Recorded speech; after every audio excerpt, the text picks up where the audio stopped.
All right, let's get right to this. F. Scott Fitzgerald had a line that said, "There are no second acts in American lives." Well, I want to tell you about an Israeli life that is filled with extraordinary chapters. Minister Naftali Bennett, born in Haifa, a commander in the Sayeret Matkal and Maglan, two of the most intense units in the Israeli army. He will fight in Operation Defensive Shield and the Second Lebanon War.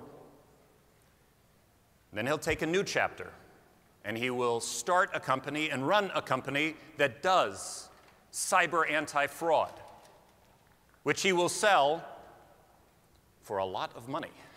And he'll enter politics.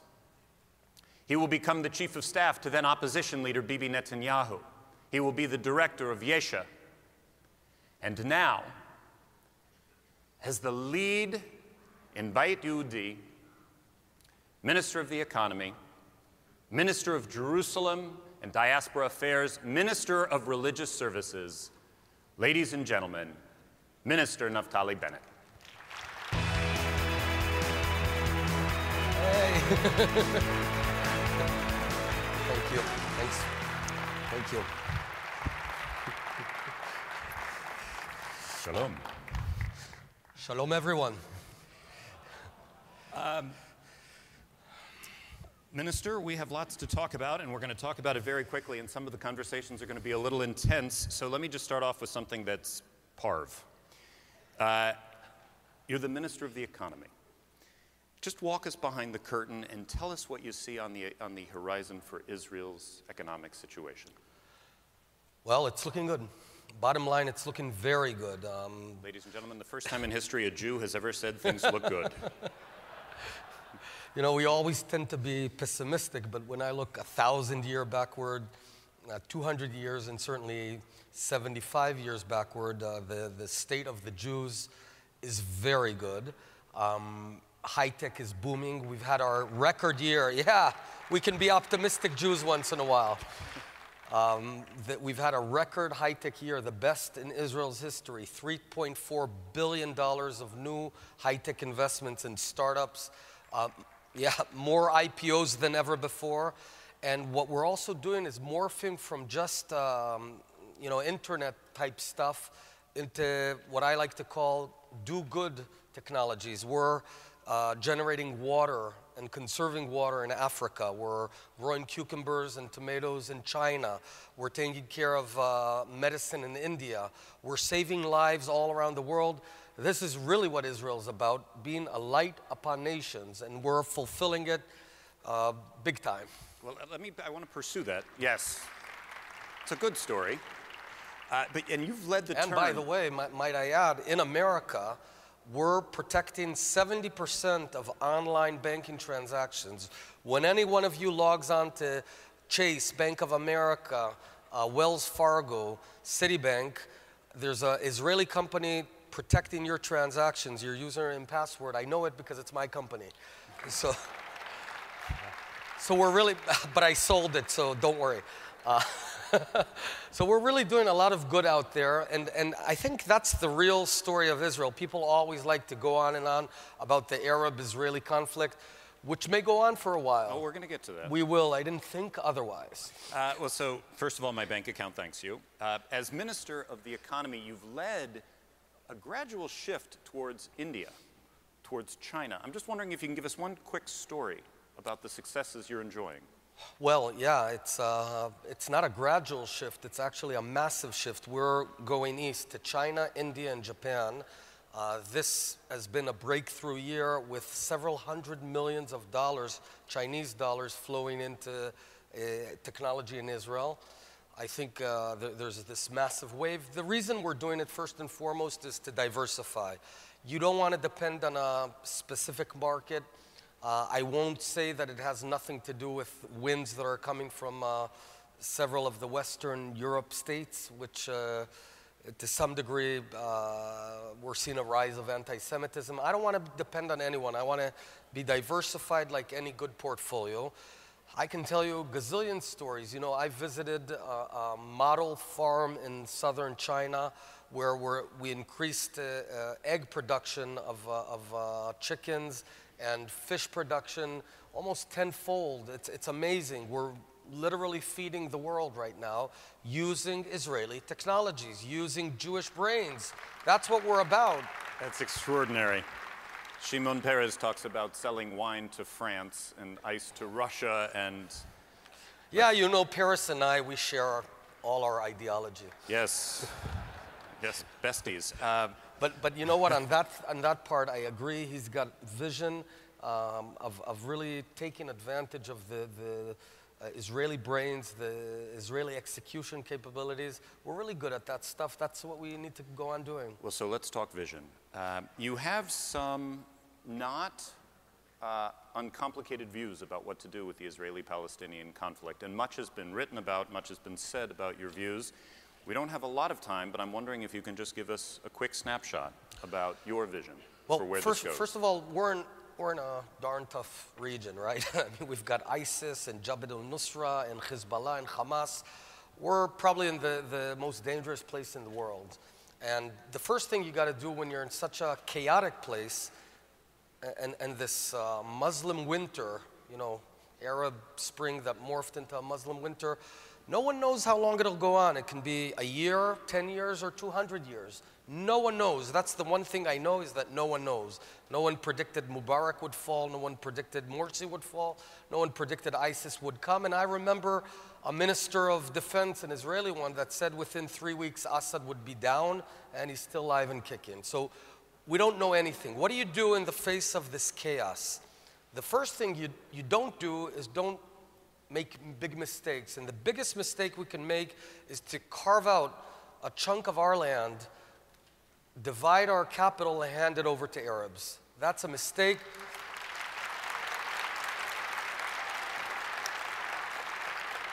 And you know, we did it in Gaza. In Gaza, we listened to the world. We did all 4 things the world asked us to do. Pulled back to the 67 lines, pulled out the soldiers, kicked out 8,000 Israelis, and handed the land over to Abu Mazen. What we got was tens of thousands of rockets on our cities and world condemnation. You would have thought the world would say, hey, good for you, Israel. You did the right thing. Now if they shoot even one missile, you go clobber them. What in fact happened was we were censured by the world and condemned for defending ourselves. So clearly, the hand over land and hope for the best is not the right policy. So let's get, wait, before we do that. But in a nutshell, I'll tell you what we ought to do. There is no perfect solution, and I know it's hard for Western ears to hear that there's no perfect solution. So what do? The Palestinians deserve an autonomy, a full self-governance where they elect their own government, pay their own taxes, build their own houses, have their own education. I don't want to govern 1.8 million Palestinians. We, on the Israeli parts, apply Israeli law to the Israeli parts, controlled parts of Judea and Samaria, Ariel, Ma'ale Adumim, Eli. And what we need to do is create a Marshall Plan, an economic Marshall Plan for us and the Palestinians to make life better for everyone. Better roads, more factories, more joint industrial centers. There's a gazillion things we can do, and I, as Minister of Economy, to make life better. And even if we disagree on the long-term vision, since anyway nothing's going to happen there, why don't we agree to disagree and then focus on what we can do? Now, there's no love in the air. They don't love us, we don't love them, but we both understand no one's going away. So let's invest in raising the quality of life for everyone, and let's talk in about 5 years. I wish you and I had more time to pursue this further. There are many questions, I think, that are born of that and what you just laid out, not the least of which is this is a very good idea if you're playing chess by yourself, but there are other regional and international actors who may have some questions, which I wish we had time to get to, but I do want to get to. So I apologize to the crowd for not being able to drill down thoroughly or more thoroughly, but I must get to this question of Iran, which I believe is not only the question of our time, I think it is a generational question. And I am curious your take on where we are with the deal, where we are with Iran's role in the Middle East today. and how Israel sees its role vis-a-vis Sure. Iran. You know, I'm a great optimist for Israel, but regarding this deal, the deal that's being planned right now,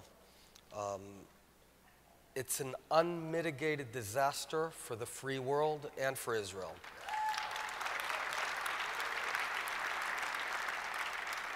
And, you know, I read a lot of history books. One of the famous books is The March of Folly. Barbara Tuchman's definition of folly is a policy that goes against self-interest in the face of mounting evidence, and there's a viable alternative. I assert that this deal is the March of Folly 2015, and I'll explain. This deal effectively legitimizes and grants Iran the right to enrich. The right to enrich, as if it's sort of the freedom of speech, freedom of religion, and there's freedom to enrich. There is no inalienable right to enrich uranium. There's 20 countries in the world that have atomic energy, including Canada and Mexico and Sweden and Spain and Switzerland, and they don't enrich. You don't need to enrich uranium to have nuclear energy. What happens, this plan, this deal, and we know the details, provides a very clear and definitive path to acquiring a nuclear bomb legitimized by the Western world. Now, we have to do everything in our power to stop this bad deal. Right now, in a couple of days, we're going to celebrate Purim. And in Purim, there was a Persian king and Haman, whose goal was to annihilate the Jewish people. And Esther was sent by Mordechai to go plead the king to stop this. And she was wavering. And he said, this is the time that you were sent for the mission. This is your life mission. If you go silent now, the relief will come from somewhere else, and you'll be lost in history. And Esther stepped up to the task. This is precisely where we're standing right now.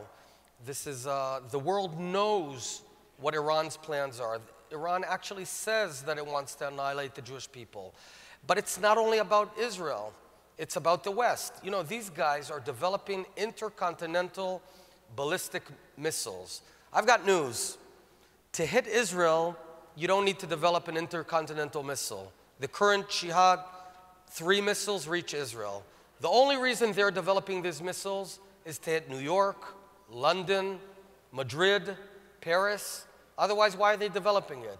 So my point in this is not about Israel. This is about providing the Islamic Republic of Iran a clear path to a nuclear weapon that 10 years from now will hit the Western world. We have to be at the forefront, and we have to stop it.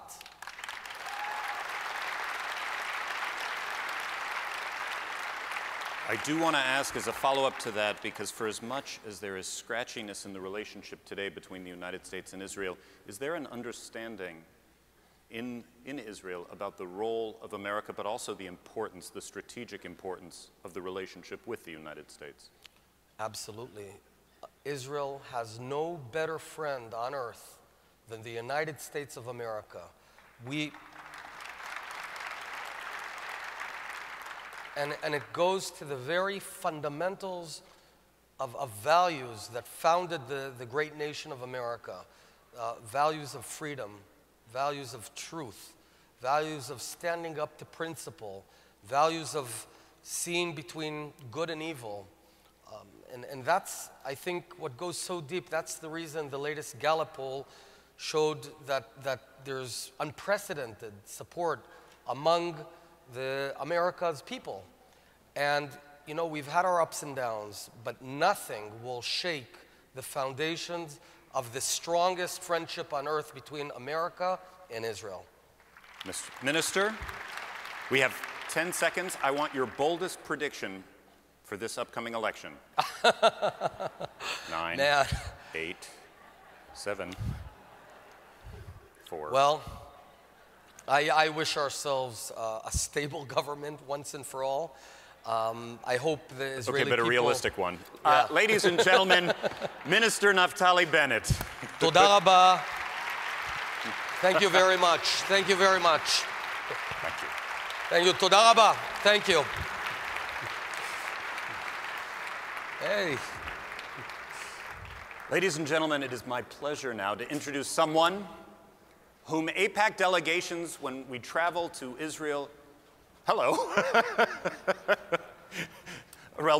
in the First Lebanon War. He got his PhD by 30, spent 3 years working underneath the great Teddy Kollek, the mayor of Jerusalem, and then he went into business.